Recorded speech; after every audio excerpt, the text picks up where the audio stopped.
Welcome back everyone, I'm Mike, and today I'll be showing you how to install a Wi-Fi Smart Light Dimmer. This is the first video of a two-part series. On the next one I will show you how to install a Wi-Fi Smart Switch.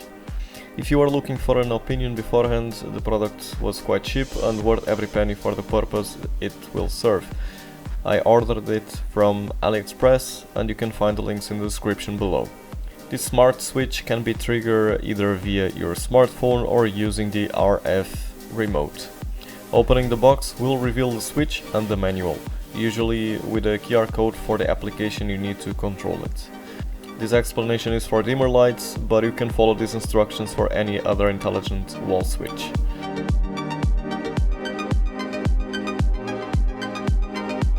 Before anything, safety first.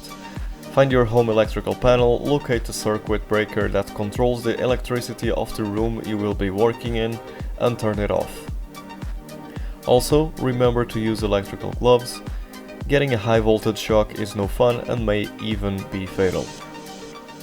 Once you flip the breaker, test the wall outlet with an electrical tester to ensure there is no power, or just try to flip the switch and the light should no longer turn on. Now let's find the house switch we want to remove and remove the cover. If there are any screws, start by removing them until you can snap it out of the wall.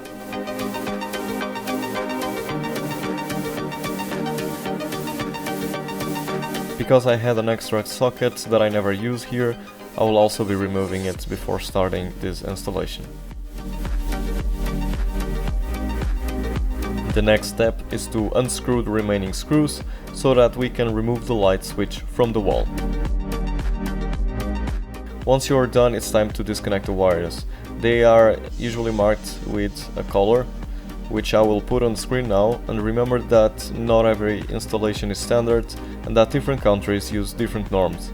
If you are unsure of what should go where, feel free to ask in the comments below. The standard in Europe is blue for the neutral wire, brown for the live, and green for the ground.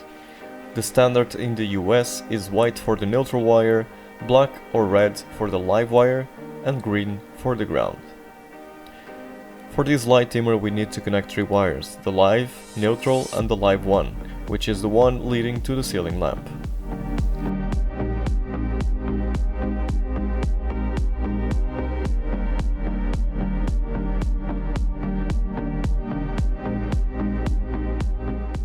Once everything is connected, you may turn on the circuit breaker again and check if the switch lights up. If not, it may be that you switched one of the wires, so recheck everything very carefully. When everything is tested and working, it's time to put it back on the wall. Don't forget to correctly protect any exposed wires inside the wall. This is a very important step to take for your own safety. This switch is not very standard, so I'll have to drill two holes to fit it to the wall. When drilling any holes, make sure you are not drilling into any wires or pipes inside the wall. First, we have to open the switch, which can be done with a screwdriver by snapping out the protective cover. Then we mark the holes, place an anchor if you feel the need for it, and then screw the switch to the wall.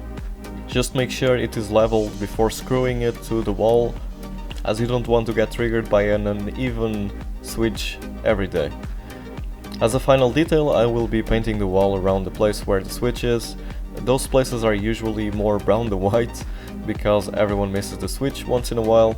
And for the place I had a wall socket, I will use a cover that costed around $1. Those can usually be found at your local constructions material store. Final step, we place the switch cover and it's time for testing. Everything seems to be working perfectly. You can now adjust the sensitivity of the connected lamp. If you have this exact switch, when you turn the lights on, it will by default slowly turn on. If you just want the lights on instantly, you can simply double click the button and it instantly is at maximum output. The recommended app for this device is called Smart Life and it's compatible with several different products. After pairing it with your device, you can turn the light on or off, adjust the brightness, or even set it to turn on or off at a specific time. This is extremely useful if you are the kind of person who is able to get out of bed quicker if there's light on the room. As soon as you connect the switch, they are by default in pairing mode, and one of the LEDs will be blinking, which means that it is ready to be paired with the app. Pairing it is easy. You can either use the auto discover functionality, which worked perfectly for me, or add it manually. Once again, if something is unclear, feel free to ask in the comments below. This was the part 1 of our 2 smart device series. Next video I will be showing you how to install another kind of Wi-Fi smart switch where you can connect pretty much anything you want to. Thank you very much for watching, stay tuned for more by smashing that subscribe button, and have an amazing day.